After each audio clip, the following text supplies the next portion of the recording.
Today, as you know, we have with us Dr. Brownwyn from the University of Sydney. Brownwyn and myself sort of go back a few years. We met at a feminist book fair in Melbourne some years ago, and again 2 years ago in Melbourne again for a feminist history conference, and we were both presenting papers there. She has been teaching the module in women's movement and also the Aboriginal movement in Australia for the past 2 days in the main certificate course that we have. We're in actually the section on women's movement and people's movements. Today, as many of you do know, she will be speaking on male streaming women, what's wrong with the numbers game, something very appropriate to Pakistan and I'm sure to many of you in your countries where there is a push by ourselves or the United Nations or the World Bank or whomever to be mainstreaming and I think losing a lot of ourselves in the process and getting very involved in the numbers game, and many of us in the women's movement have got lost in how many percentage of women where, as if that is an end in itself. Dr. Brownwyn is a prolific writer and researcher. Her extensive feminist academic work is grounded in ongoing activism. Brownwyn's recent publications include chapters entitled, now see if I get my French right, it's, well I'll say it in English, it's Liberty, Equality, Parity. Women as Political Actors in France, 200 years down the track, and Disciplines Theory and Feminist Methodology, some thoughts from a closet political scientist. I would like you all to welcome Brownwyn.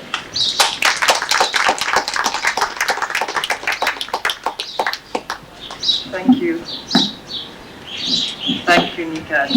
First, I'd like to express my very warm thanks to Nikat for inviting me here to participate in the teaching on this course, which is a very, very interesting course. I'm very glad it exists. I wish we had things like this in Australia. We do have some very good feminists working in universities in Australia, but a lot of women's studies in Australia has actually been co-opted by the male stream. I'll explain what I mean by male stream a little bit later. But I'm finding this a very, very worrying process, and I'm very glad that there are feminist activists doing intellectual work that is connected to their activism here and elsewhere. I would also like to thank the staff. All the staff here at the Institute have been extremely pleasant and courteous and helpful. This is just such a wonderful place to be. You're very lucky to be here, those of you who are working and studying here, because I can tell you the university I work in, the buildings aren't anywhere as near as nice, even though they look nice. We work in pretty horrible offices, so it's a very pleasant environment to be working in. And finally, I'd like to thank the students for their very attentive participation in the course I've been teaching and for their contribution. I've actually learned a lot from you too, so I'm very pleased to have had the privilege of contributing to the teaching here. And I was also very privileged, again, to be present when 3 women from the feminist movement in Pakistan came to talk at the Institute yesterday. And one of them, Tahira Mazani, is here today as well to hear me talk, so I'm very honoured. And I'm sure there are other women from the feminist movement who have been very active and are very well known here, who I do not yet know, and I hope maybe one day I can get to know you. So, my talk here today is, yes, male streaming women. I should probably explain what I mean by male stream. The term has been attributed to a feminist by the name of Mary O'Brien. She is supposed to have coined the term. We all know what mainstream is. Well, it's been called male stream because the mainstream is dominated by men. So, so that's why I called this talk Male Streaming Women. There's also a lot of talk these days about gender equality and gender politics, and I find this use of the word gender particularly problematic because it somehow is becoming a synonym for women. And I think we need to actually remember that women, some people call them the oppressed class, some people use other words to talk about women as an oppressed group in society. And I think whatever the many great differences of privilege and identity and context among us, there are commonalities which do mean that women do share oppression. And I think it's important to remember that this is not just about gender stereotypes, and it's not just about men and women being given different roles, it's about a relationship of power. And I'd rather call women by our name so that we don't forget what that relationship is. I'll also tell you a funny story about gender. The word gender is being used a lot in women's studies now. The Department of Women's Studies in my university has been recently changed to the Department of Gender Studies. So it's quite a fashionable thing. A friend of mine told me a funny story about a book she was reading where a woman was criticizing the work of another woman who had been talking about gender ideology. The woman who had been talking about gender ideology had actually been talking about male domination. The woman who was criticizing her work thought she meant feminism. So gender ideology is this floating term that has no meaning. One woman used it to mean male domination, the other used it to mean feminism, and completely misunderstood the argument of the first woman. So we need to keep clarity in the terms we use, I think. So I don't use the word gender in other than very specific ways. Yeah? All right, now, as Nigat just said, there's been a big push for equality and mainstreaming and talking about numbers of women in certain places. And this was brought home to me, and the implications of this were brought home to me very clearly. I'll tell you a little anecdote. I find it very funny. I hope you will too. There's a difference in context. But last year I was on a plane from Sydney to Melbourne for a trade union conference. And a flight attendant came round, a male flight attendant came round with a selection of magazines, and there happened to be all women sitting in my row. And he showed us magazines like Home and Garden, New Idea, Women's Day, traditional women's magazines about good housekeeping and stories about what the stars are doing and things like that. And I asked, have you got anything intelligent? And he looked a bit puzzled and a bit taken aback. He shuffled through what he had, and then he had this triumphant smile lit up his face, and he presented, sort of almost said ta-da, and he presented this magazine that at first sight looked something like Cosmopolitan. I've seen Cosmopolitan in sale on bookstores here, so I know you know what that is. Because it had this female fashion model on the cover, dressed in this business suit, this very feminine business suit of Western style, carrying a mobile phone and a briefcase, all made up, low-cut dress and all that. And the magazine was called Business Class, because business class is a class on planes, but it was a play on words about women about business. It was about business, and it had an article on women in business. And I said, well, that's not exactly what I meant. And he ended up finding me a newspaper. But seeing this magazine this was his idea of something intelligent that a progressive woman might be interested in, really brought home to me how feminism is conceptualized by the media, by the general public, in inverted commas, and how feminism has been co-opted and diluted within debates on equality. And there are 5 main issues that I'd like to talk about in relation to this today. The first issue is the idea that women's intelligence equates with success in business or politics. I find that extremely worrying for the future. And equality equates with women moving in greater numbers into the upper echelons of business and politics. This is what equality is now supposed to mean. The second issue is that even in this limited form, formal equality does not mean real equality. We know the playing field is not level. We know that women's work is not evaluated the same. We know that women's academics, politicians, managers, etc. have to be 10 times as good to get half as far. And there's also the politics of appearance. There is a certain feminine stereotype that women in public life still have to conform to be taken seriously. The third issue is that these women moving in greater numbers into these areas does not change the agenda necessarily. It does not ensure that feminist issues are on the agenda. It depends on the politics of the women and their own agendas and how much they are able to do, because to move into these areas often you have to reinvent yourself to fit in. The fourth issue is that equality in any case focuses on public life and completely sidelines many issues that have been at the heart of women's lives and feminist struggle. Issues like violence against women is a very, very big one. The politics, sexual politics, the politics of the family, militarization, many issues that are very central to feminism. These things are not talked about anymore. We're only talking about equality in public life. So the connection, the political connection between the private and the public is becoming lost.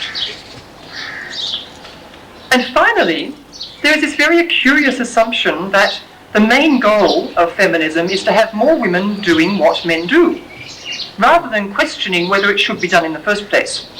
So if men are going off and fighting a war, we should have more women soldiers. Because this is what mainstreaming is about. We put more women wherever the men are.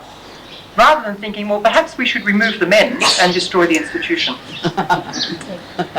So I'm going to now elaborate on some of those issues in relation to primarily the Australian context. Now, I have been reading the English language Pakistani paper since I've been here, so I'm a little bit aware of some of these things being discussed here as well. So I hope that will be meaningful. I think they will be meaningful for the Pakistani context. Now, the first issue I raised was this idea that equality means women moving into the upper echelons of the professions, of business and of politics. Now, it becomes equated with this idea of women's empowerment. Now, women can be empowered in all sorts of ways, and certainly women's empowerment is central to feminism, but I can assure you that Margaret Thatcher probably felt very empowered being Margaret Thatcher, being Prime Minister of Britain, a very right-wing Prime Minister of Britain. In Australia, we also have a right-wing woman, Pauline Hanson, who's the head of an extreme right party. She is also very empowered by this. I do not think this equates with feminism. It also does not address a very big issue, and that is the issue of class. Having more women in the privileged classes doing things in the senior ranks of the privileged classes does nothing to change the privilege, the system of economic and material privilege and oppression. And when these women are moving into these privileged areas, one doesn't tend to think about, well, who's doing their housework for them now? Who's looking after their children? Other women. This was actually used by a woman called Carol Johnson, who's an Australian political scientist, feminist political scientist.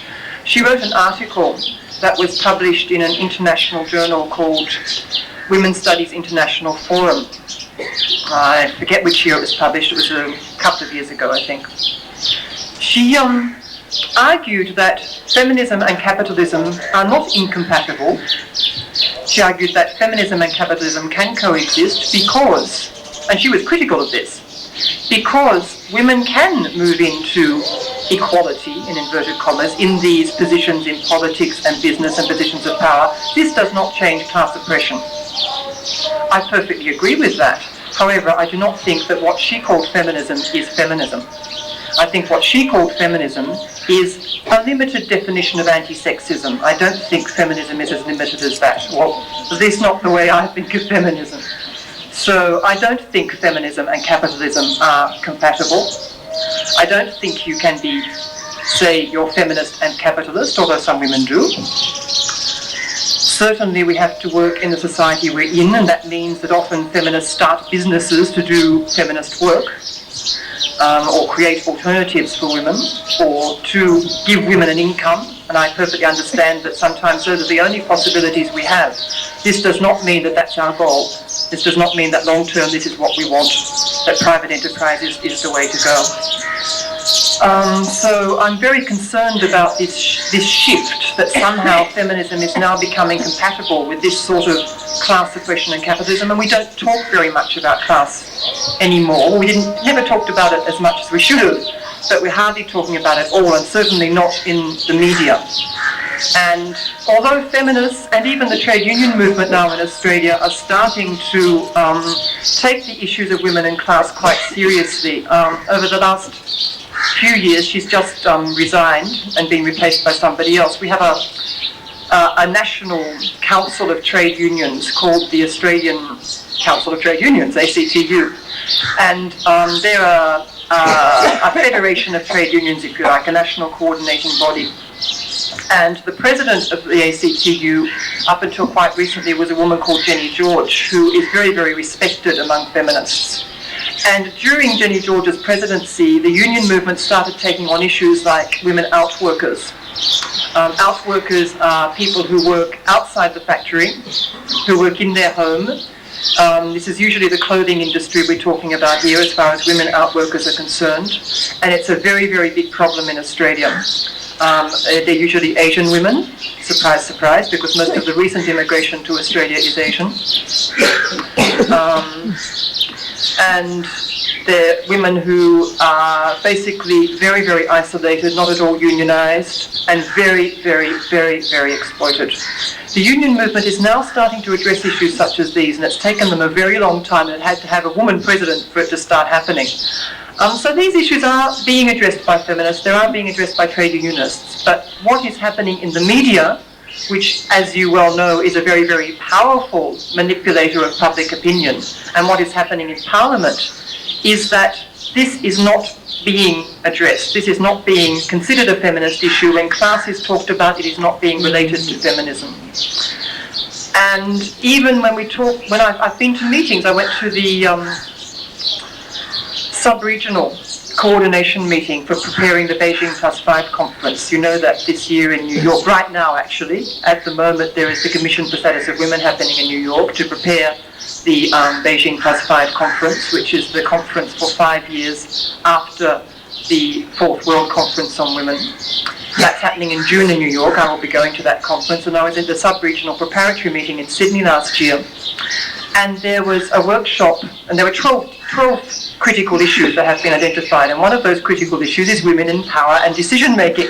So I went to the workshop on this, I was fascinated. And I raised these class issues that I'm talking about, and I raised the issue of, well, we get more women in politics, and we say, well, yes, there should be more childcare, but who does the childcare? And how much do they get paid for it?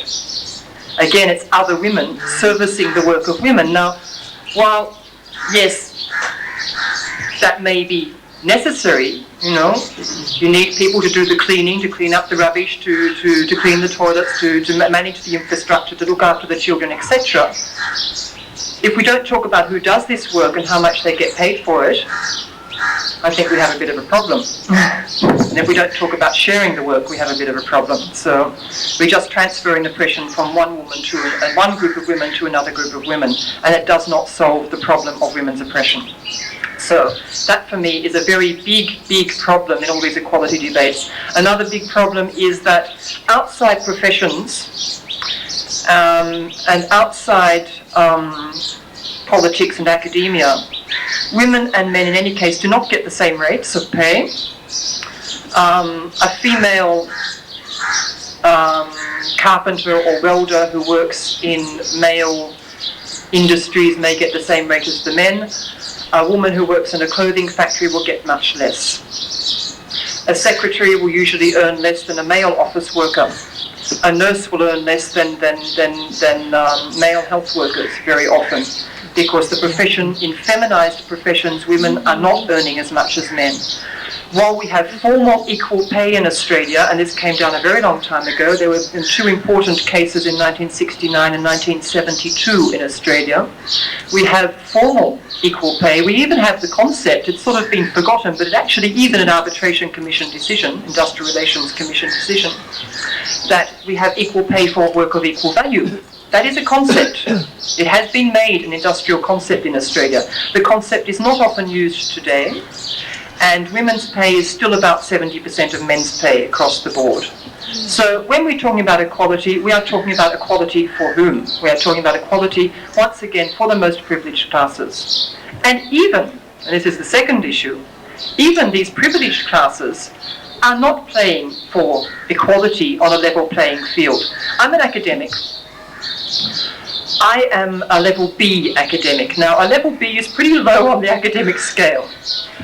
There are 5 levels. There's level A through to E, and E is professor. In Australia, in the United States, everyone's a professor. In Australia, the professors are the top. Otherwise, you're called a lecturer. the lecturer.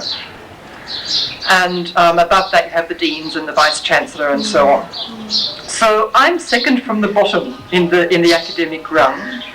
And you'll probably find it not surprising. I should probably tell you that the university I work in is one of what we call the sandstone universities. Now, the sandstone universities in Australia are the older universities. And for Australia, in Western terms, old is 200 years. In Aboriginal terms, old is 60,000 years. Yes.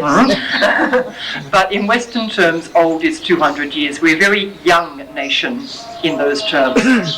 So when I say old universities, I mean universities that are about 100 to 150 years old, all right? But they're the prestigious universities. So I work in a very prestigious university, possibly one of the most prestigious in the country. And of course, the prestigious universities have a very, very top-heavy academic population, and at the top, we have a majority, of course, of men. Most of the female academics are at my level or level A. The men are up the top. A study was done, I think it was in the United States, about academic promotion for women. And they talked about how to get promotion, your work gets evaluated, your teaching, your research work, etc.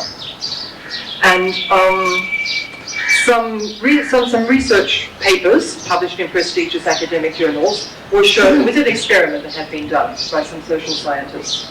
They took a group of men and women and divided them in half, and to one half they gave each half the same paper. One half was told the paper was written by a man, the other half was told the paper was written by a woman.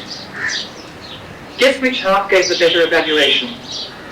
The one supposed to be written by a man got a better evaluation, and it was the same paper. This is one of many, many studies of this sort that have been done. Yeah? Women's work is not evaluated in the same way as men's work. In politics in Australia, there has been a lot of female politicians. Now, I'm not knocking women who go into politics or the professions. I mean, I'm like an academic, so I'd be knocking myself, I suppose, if I did. But there are women who go into politics, and I have heard women here who have gone into politics and done some fantastic work. So, you know, there are all many, many, many ways in which feminists do political work, and they're all important. So I'm not saying women should not go into politics. I'm just saying we should go in with our eyes open. There are many, many strong women and feminist women who go into politics in Australia. And there are many that are sort of a bit feminist round the edges, but, well, we try and negotiate with them anyway. But some of these women, and most of them are from the left-wing parties, which is probably not surprising, have written books about women in politics and written books about how difficult it is for women to go into party politics. And it's not surprising that in the early history of Australian feminism, a lot of women stood as independent candidates and did not get involved in party politics because it was so male-dominated. Now a lot of women in the Labour Party, which is the Australian left, for want of a better word, as in a lot of Western countries, the left, the mainstream left has gone very far right, and it's more or less the centre these days.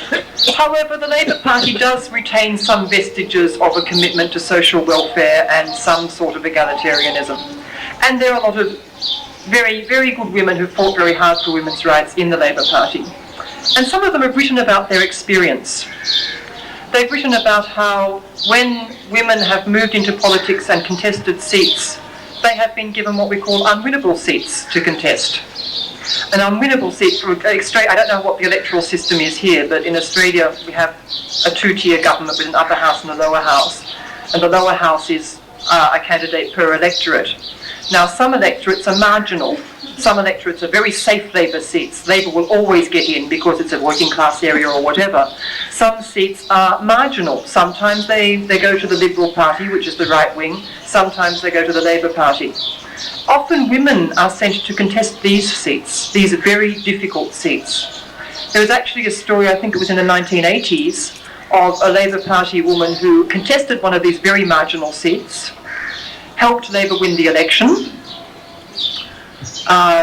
fought a very hard electoral fight and won the seat. In the following election, they decided to put a man as the candidate for that seat after she'd done all the hard work. And that's the other issue in equality here, is that women still are doing all the work. They may get a tiny little bit more recognition by winning seats in politics and so on, but they're still doing much more hard work than the men to get there. Women are also dealing with sexual harassment in public life, which the men don't have to deal with, and other such issues. So even in this sort of, even in its very limited framework of the most privileged women in the professional classes, we're still not talking about real equality. Also, I don't know if you've ever seen pictures of Western women politicians lined up together, but they all wear the same clothes. They all have this this little suit with a fairly tight skirt that makes walking rather difficult, and high heels, which actually deform women's bodies. They put your back out. They make you sort of stand in a very peculiar way, and you end up with back problems. So they have these high heels, stockings with this horrible nylon. I can't wear nylon, it gives me rashes. I don't know how they cope. But they have these nylon stockings, these fairly tight skirts, which means that they have to walk sort of like this. Yes. They can't walk normally. And they have these suits, you know, the power dressing with the big padded shoulders, the suits with the padded shoulders, the power dressing they call it, women's power dressing. They often have red jackets. They usually have very small little round earrings and some sort of string of pearls or something like that. And their hair is usually short and blow dried, so they've got this sort of, you know, teased hair that's been blow dried. And they all, this is not a joke, they all look like this. And this is the uniform they have to wear to be taken seriously in business and politics. We have a woman politician in Australia who is actually with the right-wing party, who I feel a little bit equivocal about. Her name is Amanda Vanstone. Now, Amanda Vanstone, she used to be Minister of Higher Education, and she wasn't the friend of higher education, so I'm not very fond of Amanda Vanstone for that reason, because she supported government cutbacks, and it's been very difficult for us in higher education. Our workloads are now very, very heavy, and classes are very big. But Amanda Vanstone is now Minister for Justice, and as Minister for Justice, her department has brought in some very good legislation for women. Some legislation against domestic violence, against trafficking in women, although I have some problems with the way the law is framed, and also for recruiting more women in male-dominated areas. So she speaks out for women's rights on that level. So I'm a bit ambivalent about Amanda Vanstone. Some things she does are okay, and some are not. But the reason I'm talking about this woman in this context is that she's rather plump.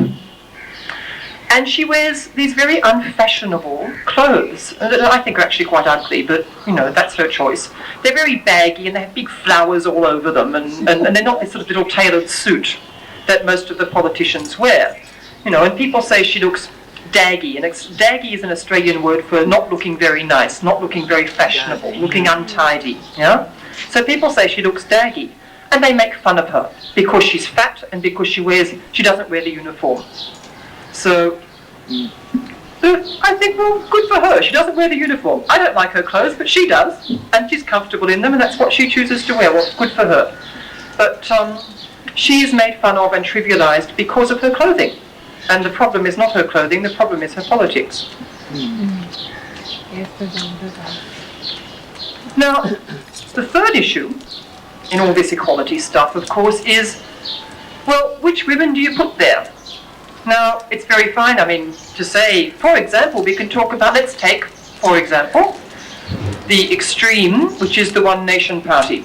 The One Nation Party is still an extreme right party that was formed around a woman politician called Pauline Hanson. Pauline Hanson used to be in the Liberal Party. Liberal is the right in Australia, yeah? It's actually a coalition between the Liberal Party and the National Party. The National Party is a rural party and more conservative than the Liberal Party. And there are hardly any women National Party politicians, which is not surprising. Pauline Hanson was in the Liberal Party and was a Liberal candidate for the 1996 federal election. She said some very, very racist things, very outrageously racist things that, even if people think them, they don't say them in quite that way anymore in Australia because, this is not done, it's not nice, yes? So Pauline Hanson said this in a very frank way. Probably lots of people agreed with her, but they thought, oh dear, we can't say this in public. And she was kicked out of the Liberal Party. However, it was too late to change the ballot forms for the election because it was just before the election. She actually still stood as an independent, but she was on the form as Liberal, so there was a bit of confusion. And she got the seat, which surprised everybody because it was actually a working class area outside Brisbane, which had been traditionally Labour Party. And Pauline Hanson is often represented as stupid. She's certainly comes from, she often talks about being a bachelor, a working class person, but she's actually not. She's from the lower middle classes. She used to run a fish and chip shop. She's from the petty bourgeoisie. And those of you who have studied the extreme right in various countries would probably be very well aware that a lot of the extreme right's numbers comes from the petty bourgeoisie. And she, however, has a very, very broad Australian accent. My accent is not particularly broad. Sometimes Australians ask me where I'm from, and the Australians in the audience will be grinning at that. But Pauline Hanson, she sort of has this very nasal voice. She speaks a bit like this. And so she has a great deal of populist appeal, because that's how some Australians speak, You laughed at my caricature of her. It is. People do caricature her quite a lot. She's not cultured in the way that most politicians are cultured. She doesn't, there's some vocabulary when people ask her questions and she asks them to explain the vocabulary because she doesn't understand it. Things like that. So people like to make fun of her. But I don't think she's stupid, because she is the head of an extreme right party that managed to swing the Queensland vote. Queensland's a typically conservative state in Australia, to get about 15%, approaching 15% of the Queensland vote in a state election. She actually swung the national vote to 10% and above in some seats. So Pauline Hanson's been quite influential in Australian politics. She's not stupid, and I think if we treat her as stupid, then we don't deal with her right-wing politics very well. But what is significant about Pauline Hanson in relation to my topic today is that Pauline Hanson is a woman. She gets media sexism. She actually uses that to strengthen her own position with women, saying the media are very sexist about me, which they are sometimes. Feminists get all worried, and a very good friend of mine actually said to me, what do we do about this Brownwyn? She's getting all these sexist attacks in the media. We can't allow this, but we don't want to defend her. And I said, well, you take her politics seriously and deal with those, and you ignore the other stuff. I didn't see this as a feminist problem. I mean, I don't think it's problematic for feminists to speak out against women in politics. Because feminism is not genetic. It is not about a way of being a woman. A friend of mine, Denise Thompson, who's a feminist researcher, she has a book about radical feminism coming out this year sometime in England with Sage Publications, called Against the Dismantling of Feminism. She calls feminism a system of meanings and values. Some call it an ideology, some call it a values, whatever. Yeah? We have different ways of referring to what feminism is, but it's not just about individual women being individual women in different ways. That's not what feminism means. Feminism certainly takes account of women's experience, of validating that experience, and of realizing that that experience is lived in a context where women do not have the power.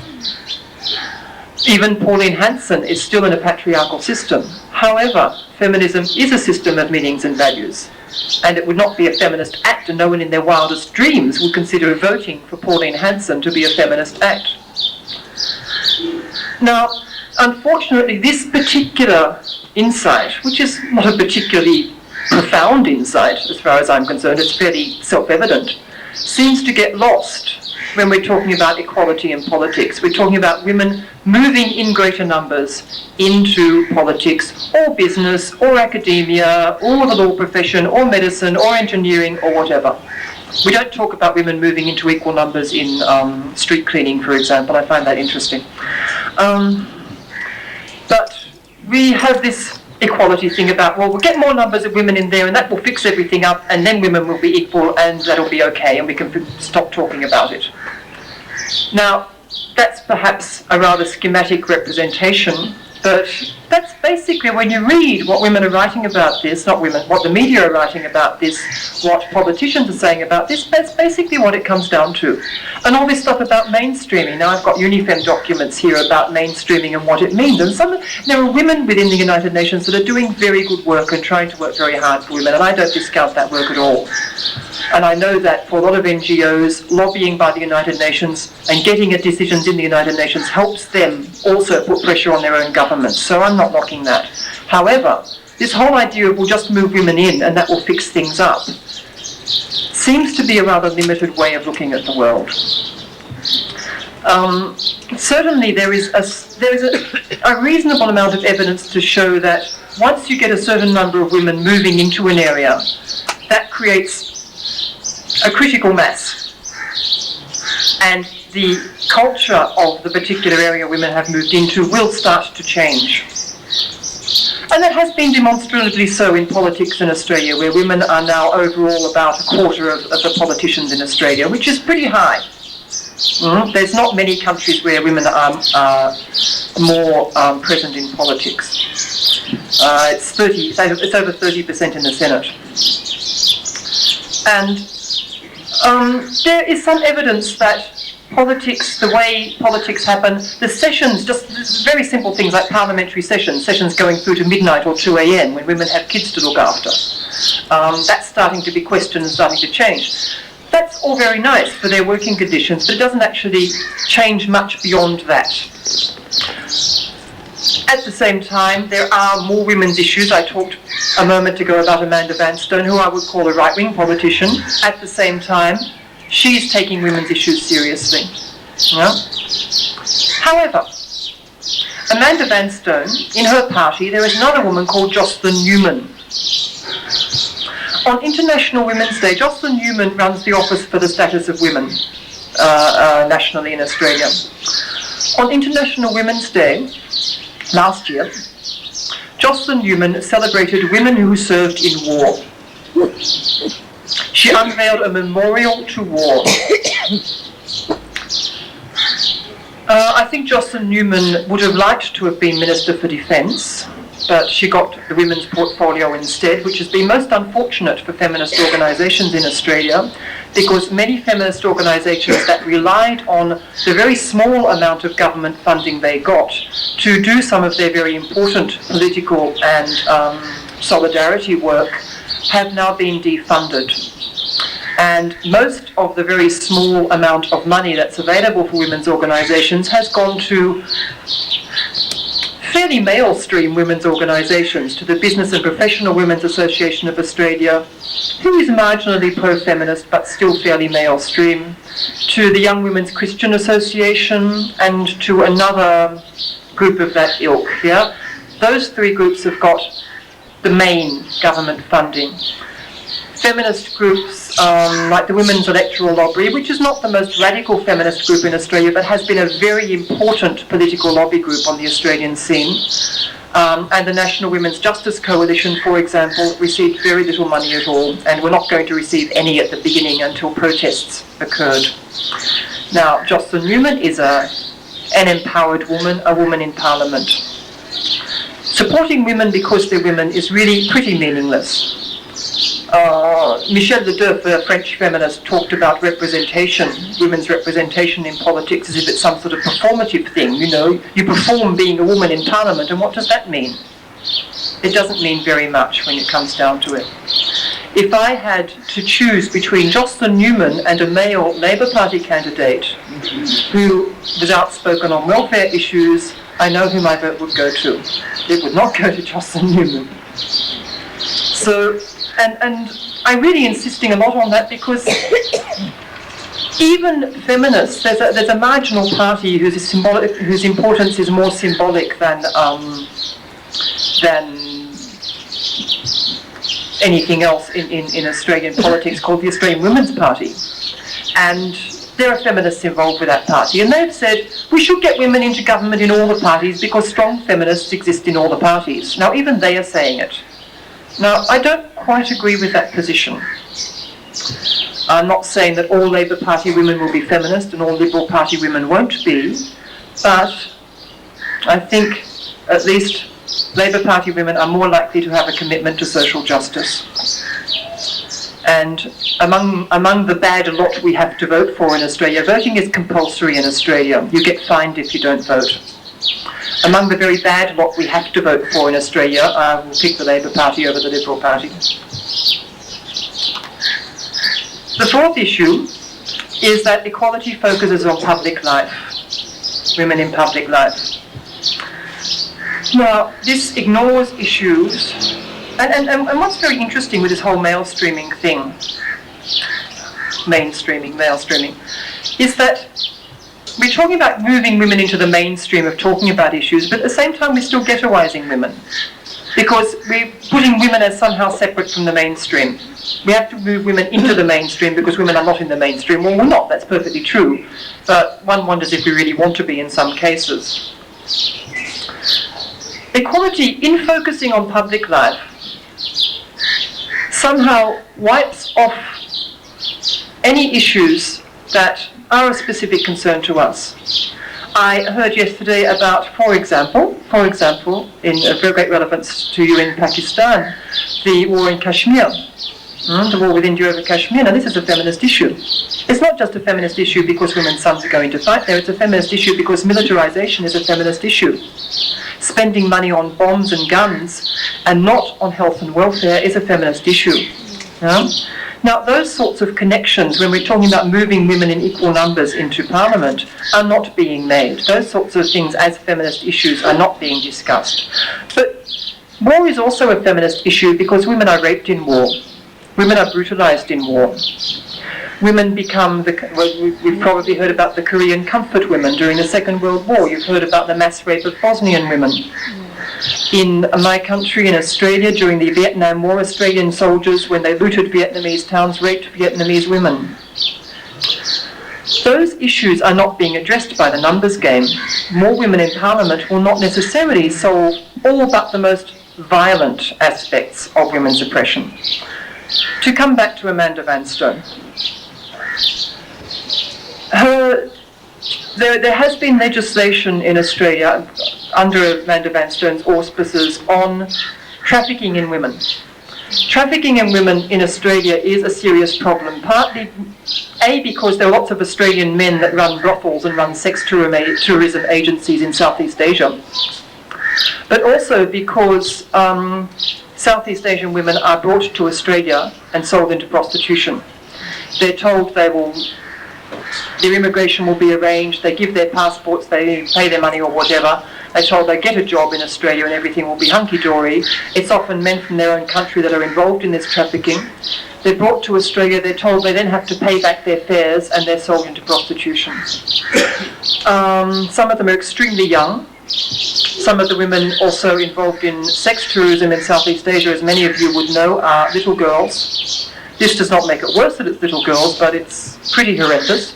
I mean, women also have a right to be free from being violated, whatever their age. So the sex tourism legislation, the legislation on prostitution is now making a distinction between forced prostitution and free prostitution. At the same time as we have this legislation against trafficking in Australia, we have legalisation of brothels within Australia. In fact, there's been a big debate in Queensland recently about this. In most states in Australia now, brothels are becoming legal, which means it's okay for Australian women to be engaged in prostitution and to be prostituted, and we'll have this legally. I even saw a completely ridiculous article in a major Australian newspaper quite recently talking about some poor man who's a business traveller with a high sex drive, and he has lots of problems because the legislation on prostitution in different states is different, and we need to make this legislation more homogeneous for all states in Australia, so these business travellers don't have so many problems knowing what the regulations are and can freely engage in visiting prostituted women. Now, I find this extremely curious. On the one hand, we have this legislation against trafficking in women, and on the other hand, we have this liberalisation of prostitution saying it's okay, it's consensual, it's an Australian citizen's choice, therefore. Now, we know that the idea, as women, we know that the idea of consent is a very problematic notion. It is particularly a problematic notion in so-called democratic societies, because we know how consent is manipulated. As another French feminist, I do a lot of work on French feminism, this is why I'm talking about French feminists all the time. A woman called Nicole Claude-Mathieu wrote an article where she entitled Yielding is not consenting. And what often happens with women is that they yield, they do not consent. So we have these curious things coming up, and the numbers game is not going to address that, because we've forgotten why we want the women in power and what we want them to do there. Women in power, anyone in power, needs to be accountable to the people who put them there. And if you vote for a woman because she's a woman, you better make sure what her politics are first, because she might end up literally selling women down the river. The final point I want to make, and then we can all have tea, the final point I want to make is this assumption. I'm going to come back to the military again. I think we need to talk about the military. I think we need to talk about the money that gets spent on it. The final point concerns moving women into areas of life that men are involved in, rather than thinking, well, perhaps this is not the way to go. You probably know about Cedaw, which is the Convention on the Elimination of All Forms of Discrimination Against Women, drawn up in 1979, which Australia has signed and ratified. It is one of the 64 countries to have reservations to Cedaw. Australia has two reservations. One concerns paid maternity leave, and the other concerns women serving in the front lines of the army. Now, I have a problem with the first reservation. I don't have a particular problem with the second one. However, a feminist by the name of Anne Summers, who's very, very well known, she's even been a femocrat. A femocrat is a feminist bureaucrat. It's a particularly Australian concept. Anne Summers, who's very well known, she's a journalist, and some of the things she's written I agree with, some of them I don't. She wrote an article about women serving in the front lines, and there should be no barriers to women's equality, etc. And this caused a big furor, and there were debates and letters to the editor and all the rest of it. And I thought, why are we wasting our energy talking about this? And all the letters to the editor either were saying, yes, women should move into the front lines, and others were saying, no, they shouldn't, they should be protected from combat because they're the mothers or whatever. And I thought that these people are all missing the point. The problem is not moving women into the front lines, the problem is the front line. We shouldn't be having front lines. We shouldn't be having war. And all the countries are going, well, you know this about Pakistan and India, they're saying, oh, well, you first. I'll stop the army, I'll stop the bombs, I'll stop going and sending soldiers, but you first. I'll stop if you stop. This is so childish. It's boys' games, yes? It's so very childish. Someone, somewhere has got to stop. And moving women into these areas, and I can think of other areas, the police force, there's often talk about moving women into the police force. And while I would agree that it is important when women are bashed, when they're raped, when they suffer any form of harassment or violence, it is important for them to be able to go to the police and have someone there who's sensitive to their issues. Because sexual harassment, rape, including marital rape, incest and so on, these are crimes in Australia. Yeah? So it's important and sometimes the police are not sensitive, and there have been horrendous stories of women who have been bashed to within an inch of their life, going to the police and the police not caring because it's a domestic fight. So it's important to have the police trained, it's important to have women police officers that women feel comfortable talking to, I don't dispute that. At the same time, moving more women into organisations like the police, because we know very well, when we've been out on demonstrations, what the police do. The police are also agents of repression. The army are agents of death. Do we want to move women into these areas uncritically, in the case of the police, or at all in the case of the army? So,